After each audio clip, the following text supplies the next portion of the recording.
Tyler hazır.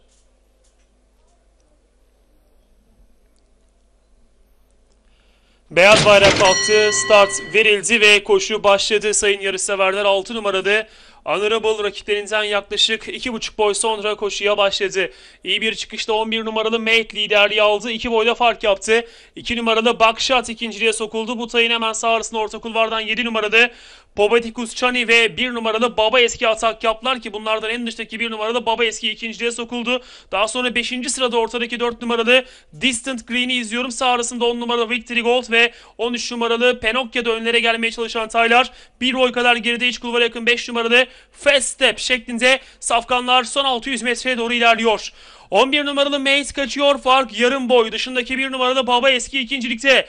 1,5 boy kadar gerilerinde iç kulvara yakın 2 numaralı Buckshot hemen dışlarında 7 numaralı Pobeticus Chani 1,5 boy kadar geride ortada. 4 numaralı Distant Green sırasıyla koşuda viraj dönülmek üzere. Viraj dönülür dönülmez ortadan gelen 1 numaralı Baba Eski liderliği aldı. Dışından da 7 numaralı Pobeticus Chani ikinciliğe sarkarken daha geriden dıştan 4 numaralı Distant Green'in de ataklarıyla Tyler son 200'e doğru yaklaşıyor. 1 numaralı Baba Eski pistin ortasında 1,5 boy kadar önünde en dış kulvardan 4 numaralı Distant Green yanından 7 numaralı Pobeticus Chani atak yapan Tyler. İç kulvarda 2 numaralı Buckshot da var bu şekilde. Tyler son 100'e doğru yaklaşıyor. 1 numaralı Baba Eski kaçıyor. Orta kulvardan 7 numaralı Pobeticus Chani dışarıdan 4 numaralı Distant Green geliyor dış kulvardan. 4 numaralı Distant Green hakim oluyor. 1,5 boyda fark yaparak koşuyu kazanıyor.